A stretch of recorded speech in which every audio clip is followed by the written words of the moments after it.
Bonjour Baptiste. Bonjour Jean. Merci tout d'abord de m'accueillir dans vos locaux afin de réaliser cette petite interview. Donc pour commencer, peux-tu te présenter ainsi que présenter ton parcours? Alors bien sûr, donc je m'appelle Baptiste Bayard, j'ai 35 ans, j'habite dans le Nord, je suis marié, j'ai 4 enfants. Mon parcours il est presque similaire au tien. J'ai fait l'ESPEM également. Je suis sorti de la promo 2002, suite à quoi j'ai eu une première expérience en tant que commercial dans une entreprise en non alimentaire que j'ai quitté assez vite. Je suis parti en fait pour une envie personnelle dans l'agroalimentaire. Puis j'ai monté une première entreprise qui s'appelait To Be Fresh, une aventure qui a duré 3 ans, qui était formidable, très constructive, qui montre aussi que malgré les succès commerciaux, je savais pas très bien compter et du coup j'ai mis fin à cette aventure n'ayant pas la capacité d'avoir une bonne vision sur les possibilités de rémunération et de projet de vie par rapport à ce projet-là. Je suis retourné dans une usine derrière de Pizza Fresh dont j'ai pris la direction commerciale. Et suite à quoi j'ai décidé au bout de quelques années de monter To Be Fresh qui a 3 ans aujourd'hui, le 14 novembre. Très bien, d'accord. Et donc peux-tu nous expliquer en quoi consiste ton projet To Be Fresh? Alors To Be Fresh c'est une entreprise qui est basée sur un modèle de distribution qui n'existait plus, qui est le modèle de la vente à la Chine, de la vente à la dépose. Un modèle qui avait disparu au début des années 80 quand les grands distributeurs ont décidé de centraliser les flux sur leurs entrepôts. Donc le principe est très simple, on prend des produits ultra frais, entendu date courte, à très forte valeur ajoutée et difficilement gérable par les magasins. Aujourd'hui c'est essentiellement basé sur le sushi et les produits de gastronomie japonaise. On passe en direct sur les magasins avec un flux poussé de marchandises et chaque fois qu'on va sur les magasins avec nos véhicules et nos personnels, on gère l'intégralité du merchandising en rayon et on reprend également tous les invendus. Donc, suite à quoi, du coup, on peut garantir une marge au distributeur. Et donc, voilà le modèle de distribution que nous avons quelque part un peu réinventé. D'accord. Et donc, comment t'es venue cette idée de projet? Alors, cette idée, elle est le fruit d'une association avec une personne qui est basée en Allemagne, qui elle-même est espagnole et mariée avec un Danois, et qui m'avait parlé de ce projet-là qui existait un petit peu en Allemagne sous des formes différentes. Que nous avons décidé de réadapter en fait au modèle français beaucoup plus latin. Très bien.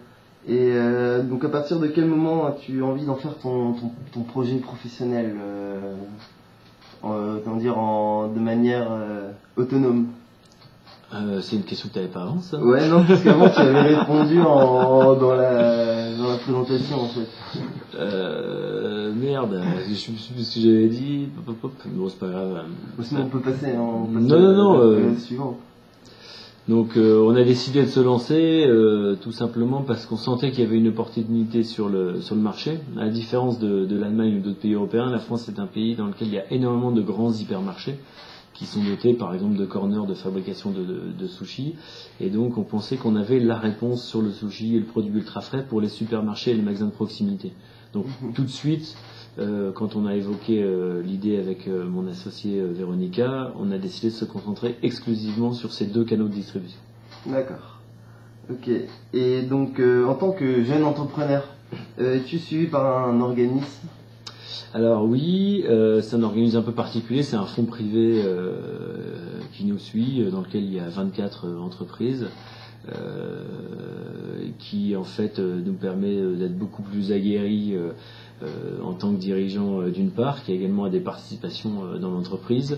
Nous a fait monter un conseil d'administration qui se réunit à peu près toutes les 6 semaines, dans lequel il y a 6 personnalités très différentes qui sont en l'occurrence de la région, à la fois distributeurs, industriels, patrons de logistique, enfin il y a divers profils, et qui travaillent avec nous toutes les 6 semaines sur l'accompagnement de l'entreprise.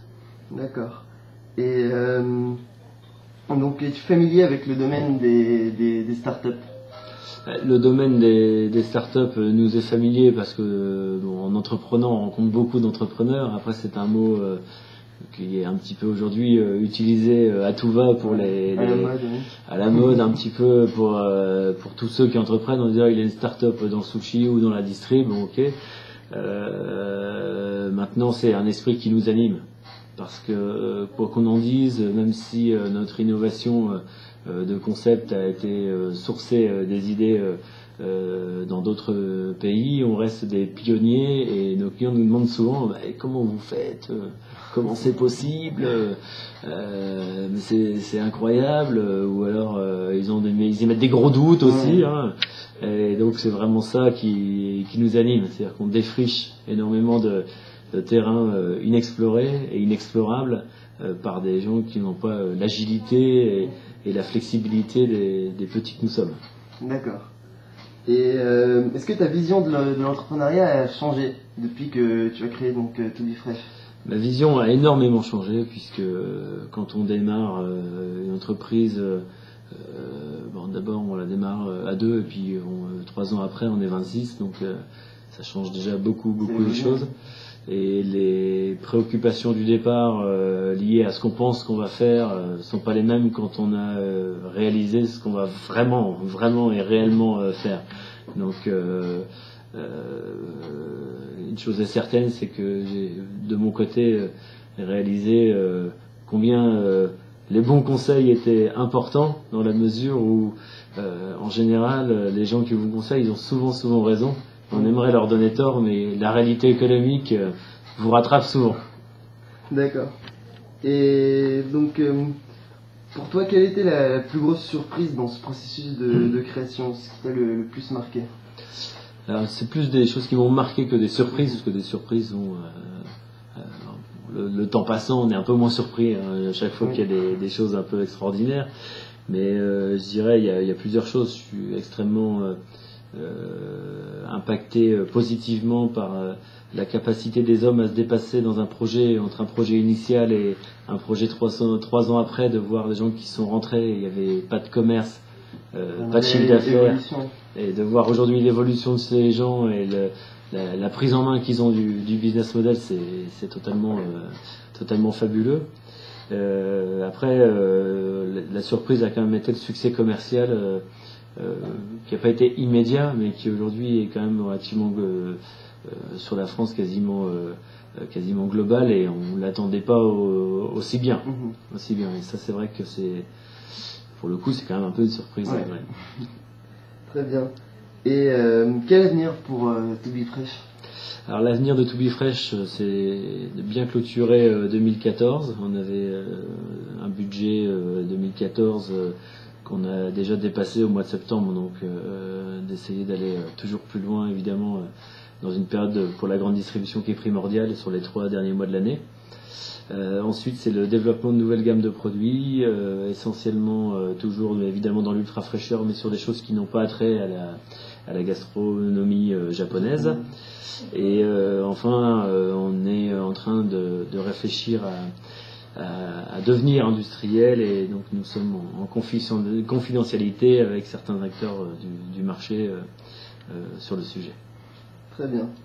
Et pour finir, as-tu un autre projet en vue à plus ou moins long terme? J'ai déjà mis en route d'autres projets.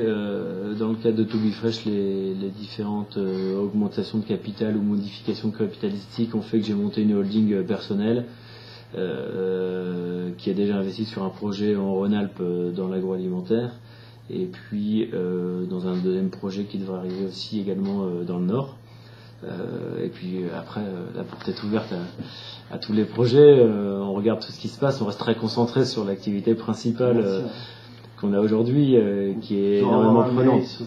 Toujours garder un œil sur ce qui se passe, sur les projets innovants, sur des jeunes ou moins jeunes qui ont de très bonnes idées, parfois pas les moyens de pouvoir les mettre en œuvre, et donc d'essayer de trouver les meilleurs accompagnements pour ces profils-là aussi.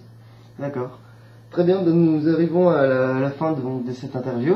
Merci Baptiste, et bonne continuation, et puis merci Jean. À bientôt. À bientôt. Au revoir.